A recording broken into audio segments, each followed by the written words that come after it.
A lot of people are getting information from podcasts or they're getting information from short form video content off TikTok. The secret to it all, though, is that TikTok influencer is usually collecting information from journalists. Student journalists are increasingly filling news gaps, with studies showing they produce stories that reach millions of people. In a time when students are being detained for writing and speaking their minds, such as Rumezia Ozturk writing to Tufts, her university, criticizing its stance on the Israel-Palestine conflict, student journalism is more important than ever. The Center for Community News is a national program to encourage more student reporting that contributes to local news. And the Community News Service is the Vermont version of that. As of 2025, 9 to 10% of State House reporters are student journalists. Recently, the University of Vermont student journalists went to the Vermont State House to visit and meet William Greer, the representative interviewed about the H713 bill on raising minimum wage for fast food workers. Oh, wow. Well, welcome. We have a little 10-minute break that we're doing right now in committee. But, yeah. Oh, do you need it here? It was lovely to meet you. And are you here during lunch? When is lunch?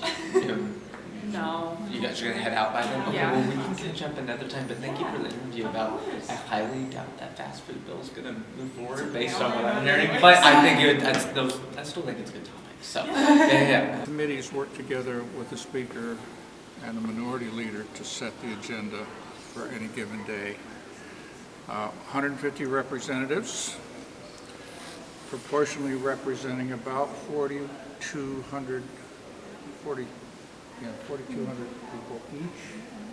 The Senate is 30 people, representing about 21,000 each. You are standing in the oldest continuously functioning House of Representatives room in the United States. We might be together the next day on a different bill, and then we agree on it. My name's Busy Anderson. I am a junior at UVM, and right now I'm a communications intern with the Center for Community News and the Community News Service. I had done CNS previously for a semester, which really prepared me when the opportunity came to approach someone on my own who expressed having an interesting story that he wanted covered in the news that hadn't previously been covered. This person was a filmmaker, James Lance, who is very accomplished in Vermont and across the U.S. in film, and he was making a public service announcement about trans suicides in Lancaster, Pennsylvania. So when I approached James Lance about his film he called Not Losing You that was to be posted and now is live on YouTube, and asked if I could report on this story for the Vermont Community News Group. And it was something that really pulled together everything I'm interested in, what I'm studying in school, and what I do extracurricularly. And I got to talk to the main actress and really look into the politics behind the work he was doing and bringing attention to this mental health crisis and these suicides among non-binary and trans youth in Pennsylvania and across the nation. The lead actress in this PSA, who is a young trans woman who, when we spoke, felt personally affected by the subject matter that the PSA was addressing. There's a moment in time when everybody's concerned about local news, and a group of major funders have gotten together and see if they can pool their resources and have an impact at this moment. And it's called Press Forward. And we have been lucky enough to win some funding for that from the Knight Foundation to grow university-led student reporting that contributes to local news. And it has a triple impact in the sense that students get to have high-impact learning experiences, universities get to meet their public mission to give back, and local news gets authentic, vetted, trusted sources of content. The biggest funders to support our work so far have been the John S. and James L. Knight Foundation, the Catherine D. and John MacArthur Foundation, and donors to the College of Arts and Sciences at UVM. Hi, my name is Shima Bhumik and I'm a postdoctoral research associate working for Center for Community News, CCN, at the University of Vermont. Before coming to UVM, I finished my doctorate in media research and practice from the University of Colorado, Boulder. Before coming to the US, I am basically from Bangladesh, where I did not study journalism but practiced journalism for more than 10 years. Tell you about the differences between journalism practice in terms of between Bangladesh and US. They both are very different.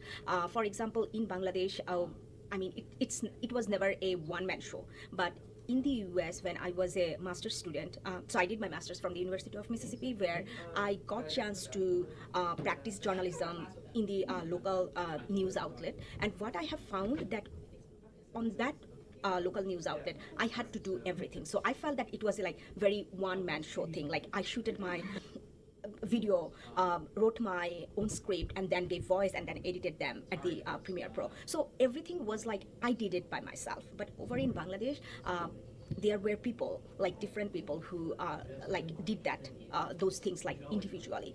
Also, practicing journalism in Bangladesh, it's quite hard for journalists who believe in freedom of expression or doing in-depth story, because government in Bangladesh is very they have autocratic dictatorship mentality. They always want to capture media's freedom. So it was really hard for me to practice good journalism in Bangladesh. But what I have noticed in the US, because of the First Amendment, there is still a chance for journalists to practice good journalism.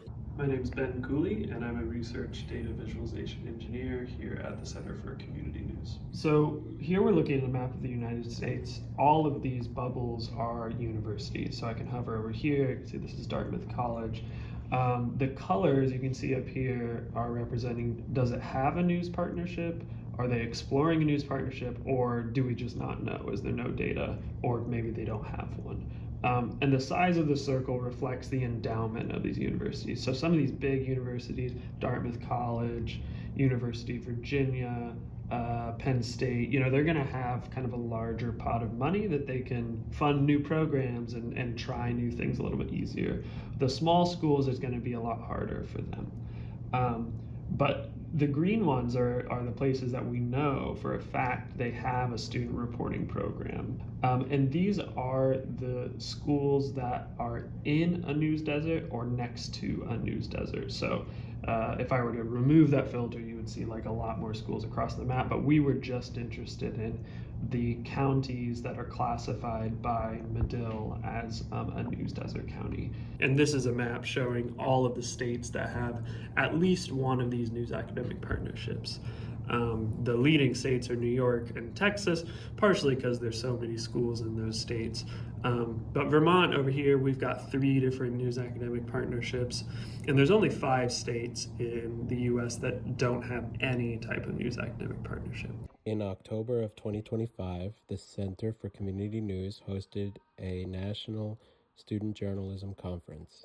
Stand up, who has been doing this a very long time, 5 years or more. So these are your colleagues, your people, because we're going to get better as we, all right.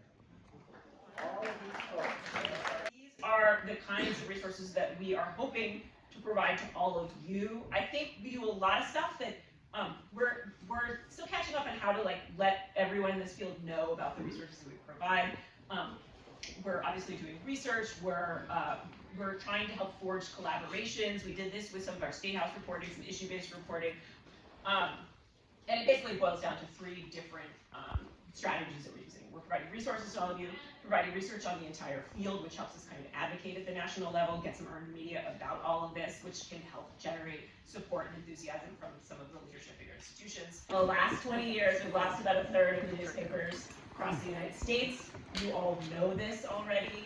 The presence of a local news outlet is correlated with higher voter turnout, more competitive elections and more candidates, stronger civic attachment, sense of place, social cohesion, less partisan voting habits, less of that straight ticket voting that happens in really toxic polarization at the national level. There's just kind of a ripple effect that is now we can measure when I know that there are also media and news researchers in the room, and as you know, when a newspaper disappears, this is kind of when we see this shift in local habits. One of the student reporters attended the No Kings rally in Burlington, Vermont.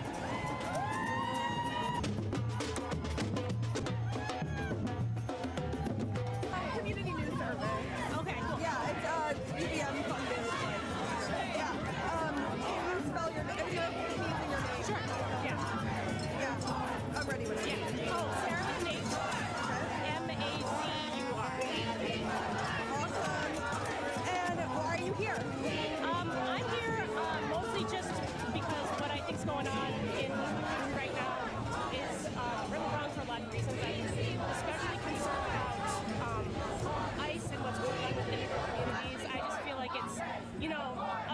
with the Constitution, and it's just against so many pieces of that, and it's, I really can't, I can't watch it and say nothing. It's really wrong and we need to fix it. Yeah. And do you come to protests often? Is this your first protest? I play in a band, so sometimes we'll support movements and things like that. Honestly, at Baseline, I don't love being political. I'd rather just kind of play music and have fun, but these days I feel like, I need to speak up and say something for my country and everybody here. Awesome. What band are you part of? The Brass Gallagher. Okay, awesome. Influencers are rarely doing original reporting, and in most cases they're not bringing the same sort of rigor or the same sort of standards to the work. So one of the ways we can look to the future and try to adapt to the format people are mostly getting their information from is to move into those spaces, but bring that level of verification to the work.